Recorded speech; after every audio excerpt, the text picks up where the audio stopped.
Hello అండి, అందరికీ good morning అండి. తొలి ఏకాదశి శుభాకాంక్షలు అందరికీ.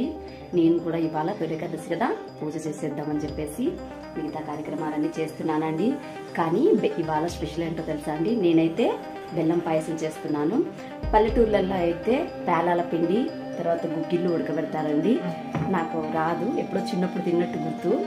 కానీ ఇప్పుడైతే నేను బెల్లం పాయసం చేస్తున్నాను. ఇవి 2 చేస్తాననేది ఇదేనండి. శనగబ్యాళ్ళు తీసుకొని చేద్దామనే లోపు మొత్తం ఇట్లా చూడండి ఎలా ఉల్కపోసేసానో. మొత్తము ఇట్లా ఉంటుంది. ఒకటి చేద్దామంటే 2 పనులు అవుతాయి ఏవైనా సరే మన ఆడవాళ్ళకి. నిజమే కదండి, అప్పుడు కోపం వస్తుంది. ఫాస్ట్గా పనిచేసేటప్పుడు ఇట్లాంటి ఇబ్బంది ఇగోండి. అందుకని అయితే కొన్ని శనగబ్యాళ్ళు తీసుకున్నాను. ఇప్పుడైతే నేను గ్యాస్ మీద పెట్టేసానండి ఉడకబెట్టడానికి. మనకు బ్యాళ్ళు కూడా ఒక 10 నిమిషాల ముందు ఇగోండి సగ్గుబియ్యం నానబెట్టుకున్నాను. ఇప్పుడైతే మనం ఈ సగ్గుబియ్యాన్ని ఈ ఉడికే శనగబ్యాళ్ళలోకి వేసేద్దాము.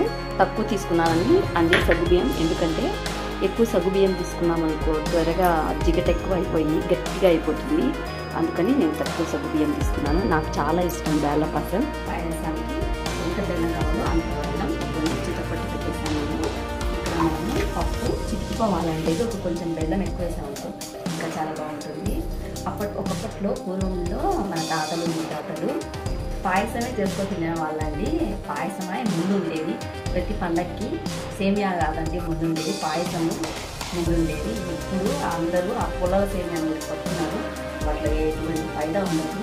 ఇదైతే మనకు అన్ని రకాలుగా ఆరోగ్యానికి కూడా చాలా మంచిది. మేము తాతల నాడు జరిగిన వంటలు ఇది. కాకపోతే మర్చిపోయినారు ఇప్పుడంతా. ట్రెండ్ మారిపోయింది. ఈజీగా సింపుల్గా అయిపోయి సేమియాల మీద పడిపోయినాం అందరూ. నేను కూడా లేదు, ఇతను కూడా అనుకోదు. పాల ప్యాకెట్ చూపిస్తాను చక్కని వేసేయడం తినేయడమే. కానీ మన ట్రెడిషన్ వంట అంటే పాయసమేనండి. మన పూర్వం వచ్చింది పరమాండం పాయసం. శనగబ్యాళ్ళు ఉడికిపోయాయి, సగ్గుబియ్యం కూడా ఉడికిపోయాయి. ఇప్పుడు మనం ఇందులోకి బెల్లం ఇంకా కొట్టుకున్నాం కదా, ఈ బెల్లం వేస్తున్నాము. నేనైతే కొంచెం బెల్లం ఎక్కువ వేస్తానండి. బెల్లం పాయసంలోకి బెల్లం ఎక్కువ వేస్తేనే బాగుంటుంది. ఇది ఇలా ఉడుకుతుంది కదండి. ఇక్కడ చూడండి, నేను గోధుమ రవ్వని నానబెట్టుకున్నాను. ఈ గోధుమ రవ్వని కొంచెం ఇది బాగా ఉడికినాక వేసేసి ఉడకబెట్టేద్దాము. ఒకప్పట్లో ఇదే గోధుమ రవ్వని గోధుమ రవ్వ వేసేవాళ్ళు కాదు. వాళ్ళు బియ్యం నానబెట్టి దంచి నూక చేసి ఆ నూకను పోసేవాళ్ళు బెల్లం పాయసానికి. ఎవరికంటే పెట్టారో రానండి ఈ రవ్వ వేయడం ఈజీగా. మన ట్రెండ్, పాత ట్రెండ్ అయితే రైస్, ఈ ట్రెండ్ గోధుమ రవ్వ. ఇదిగోండి బెల్లం కూడా ఉడికిపోయింది. చూడండి ఎంత కలర్ ఎంత బాగా వచ్చేసిందో. బెల్లంతో చేసేది చాలా కలర్ బాగుంటుందండి. ఇదిగోండి నేను ఇప్పుడు మనం నానబెట్టుకున్న రవ్వ వేసేస్తున్నాను. రవ్వ కూడా ఉడకనిద్దామండి బాగా. కొంచెం టైము ఉడకనిస్తే రవ్వ చాలా టేస్ట్గా ఉంటుంది. ఇప్పుడైతే కొంచెం ఇలాచీ కూడా వేసేస్తున్నానండి.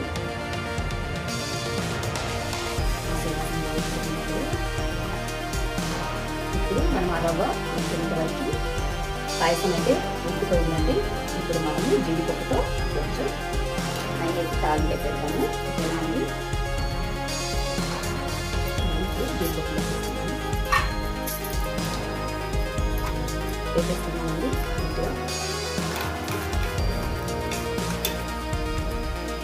ఇవన్నీ వెళ్ళిపోయాయి. మనమైతే ఇలా వేసేస్తున్నాము.